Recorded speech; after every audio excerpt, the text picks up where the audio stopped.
আসসালামু আলাইকুম রহমতুল্লাহ। সম্মানিত মুসলিম ভাই সকল, এখন আমরা নামাজ পড়ার পদ্ধতি শিক্ষা দেব। নামাজ পড়ার জন্য কিবলামুখী হয়ে দাঁড়িয়ে প্রথমে নিয়ত অন্তরে করতে হবে, মুখে নয়, কারণ তা হলো বিদআত। আল্লাহু আকবার বলবেন। আল্লাহু আকবার বলার পর তাকবীর বলার সময় দুই হাত কাঁধ অথবা কান বরাবর উত্তোলন করে, যাকে রফউল ইয়াদাইন বলা হয়, উভয় হাতের আঙ্গুলগুলি পাশাপাশি রাখবেন এবং বাম হাতের উপর ডান হাত রেখে বুকের উপরে বাঁধবেন। অতঃপর সানা পাঠ করবেন। সানা হলো সুবহানাকা আল্লাহুম্মা ওয়া বিহামদিকা ওয়া তাবারাকা ইসমুকা ওয়া তাআলা জাদ্দুকা ওয়া লা ইলাহা গায়রুক। এরপর সূরাতুল ফাতিহা পাঠ করবেন। ইমাম, মুক্তাদি, একাকী নামাজি সবাইকে পাঠ করতে হবে। সেটা হলো আলহামদুলিল্লাহি রাব্বিল আলামিন আর রহমানির রহিম মালিকি ইয়াউমিদ্দিন ইয়্যাকা না'বুদু ওয়া ইয়্যাকা নাস্তাঈন ইহদিনাস সিরাতাল মুস্তাকিম সিরাতাল লাযীনা আন'আমতা আলাইহিম গায়রিল মাগদুবি আলাইহিম ওয়ালাদ-দাল্লিন আমিন।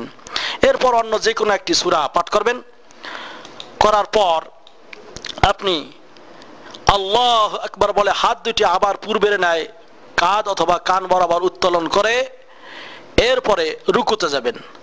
রুকুতে যেয়ে অবশ্যই আপনার পিঠ এটাকে সোজা রাখতে হবে এবং সেখানে রুকুতে যেয়ে বলবেন সুবহানা রব্বিয়াল আযীম। রুকুতে যেয়ে আপনি এই দোয়াটি 1 থেকে 3 বার পাঠ করবেন।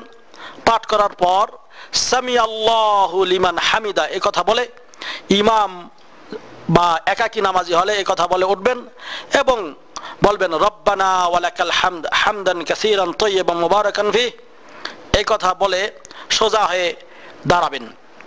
অতঃপর আপনি আল্লাহু আকবার বলে সিজদায় যাবেন। সিজদায় যেয়ে আপনি বলবেন সুবহানা রব্বিয়াল আ'লা 1 থেকে 3 বার এই দোয়াটি পাঠ করবেন।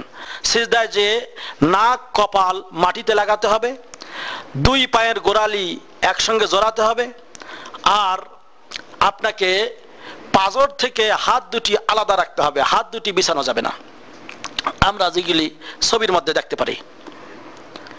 অতঃপর আপনি আল্লাহু আকবার বলে উঠে বলবেন রব্বিগফিরলি অথবা আল্লাহুম্মা গফিরলি ওয়ারহামনি ওয়াহদিনি ওয়াআফিনি ওয়ারযুকনি। এই অবস্থায় আপনার ছবির মধ্যে দেখানো হচ্ছে বাম পায়ের বাম পাটি পেছনের নিচে দিয়ে আপনি বাম পায়ের উপরে বসবেন, ডান পাটা খাড়া করে রাখবেন।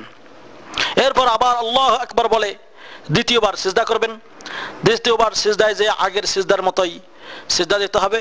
অতঃপর আপনি সেখান থেকে উত্তোলন হবেন, দাঁড়াবেন দ্বিতীয় রাকাতের জন্য। দ্বিতীয় রাকাতের জন্য দাঁড়িয়ে আপনি আবার পূর্বের ন্যায় বুকের উপরে হাত বাঁধবেন। হাত বেঁধে এরপর আগের নিয়মে সব নামাজ শেষ করে আপনি যখন আত্তাহিয়াত পড়বেন, আত্তাহিয়াত পড়ার সময় ডান হাতের আঙ্গুলগুলি সব আঙ্গুল বন্ধ করে শাহাদাত আঙ্গুলটি আপনি দিয়ে তা দিয়ে ইশারা করবেন এবং এই সময় একটি দোয়া পড়বেন। সেটা হলো আত্তাহিয়াতু লিল্লাহি ওয়াস সালাওয়াতু ওয়াত তাইয়্যিবাতু আসসালামু আলাইকা আইয়ুহান নাবিয়্যু ওয়া রাহমাতুল্লাহি ওয়া বারাকাতুহু আসসালামু আলাইনা ওয়া আলা ইবাদিল্লাহিস সালিহিন আশহাদু আল লা ইলাহা ইল্লাল্লাহ ওয়াহদাহু লা শারীকা লাহু ওয়া আশহাদু আন্না মুহাম্মাদান আবদুহু ওয়া রাসূলুহু। এই অবস্থায় আপনাকে বসতে হবে বাম পায়ের উপরে, যেটা আমরা ছবিতে দেখতে পাচ্ছি। এরপরে আপনি যদি 2 রাকাত নামাজ পড়েন তাহলে এই কথা বলেই আপনি দাঁড়িয়ে যাবেন তৃতীয় রাকাতের জন্য। কিন্তু যদি নামাজ 3 রাকাত বা 4 রাকাত বিশিষ্ট নামাজ হয় তখন আপনাকে বসতে হবে তাওয়াররুক করে। তাওয়াররুক বলা হয় বাম পাটি ডান পায়ের ভেতর দিয়ে বের করে দিয়ে ডান পাটি খাড়া করে রেখে পাছার উপরে বসা, এটাকে বলা হয় তাওয়াররুক। এভাবে বসবেন। আর এভাবে বসতে হবে 3 রাকাত অথবা 4 রাকাত বিশিষ্ট নামাজ হলে। এভাবে বসে উক্ত আত্তাহিয়াত পড়ার পর দরুদ শরীফ পড়বেন। আল্লাহুম্মা সাল্লি আলা মুহাম্মদ ওয়া আলা আলি মুহাম্মদ কামা সাল্লাইতা আলা ইব্রাহিম ওয়া আলা আলি ইব্রাহিম ইন্নাকা হামিদুম মাজিদ। আল্লাহুম্মা বারিক আলা মুহাম্মদ ওয়া আলা আলি মুহাম্মদ কামা বারাকতা আলা ইব্রাহিম ওয়া আলা আলি ইব্রাহিম ইন্নাকা হামিদুম মাজিদ। অতঃপর 4টি বিষয়ে আল্লাহর কাছে ক্ষমা প্রার্থনা করে বলবেন আল্লাহুম্মা ইন্নী আউযু বিকা মিন আযাবি জাহান্নাম ওয়া মিন আযাবিল কবর ওয়া মিন ফিতনাতিল মাহইয়া ওয়াল মামাত ওয়া মিন শাররি ফিতনাতিল মাসিহিদ দাজ্জাল আল্লাহুম্মা ইন্নী আউযু বিকা মিনাল মা'সামি ওয়াল মাগরাম। এবং আরেকটি দোয়া পড়া যাবে, আল্লাহুম্মা ইন্নী যালামতু নাফসি যুলমান কাসীরা ওয়া লা ইয়াগফিরুয যুনুবা ইল্লা আনত ফাগফির লি মাগফিরাতাম মিন ইনদিক ওয়ারহামনি ইন্নাকা আনতাল গফুরুর রহিম। এরপরে ডান দিকে সালাম ফিরাবেন, বলবেন আসসালামু আলাইকুম ওয়া রাহমাতুল্লাহ। বাম দিকে সালাম ফিরিয়ে বলবেন আসসালামু আলাইকুম ওয়া রাহমাতুল্লাহ। অতঃপর একবার পড়বেন আল্লাহু আকবার, তিনবার পড়বেন আস্তাগফিরুল্লাহ আস্তাগফিরুল্লাহ। এরপর আল্লাহুম্মা আনতাস সালাম ওয়া মিনকাস সালাম তাবারাকতা ইয়া যাল জালালি ওয়াল ইকরাম বলেই নামাজ সমাপ্ত করবেন। ওয়া আখিরু দাওয়ানা আলহামদুলিল্লাহি রাব্বিল আলামিন। আসসালামু আলাইকুম।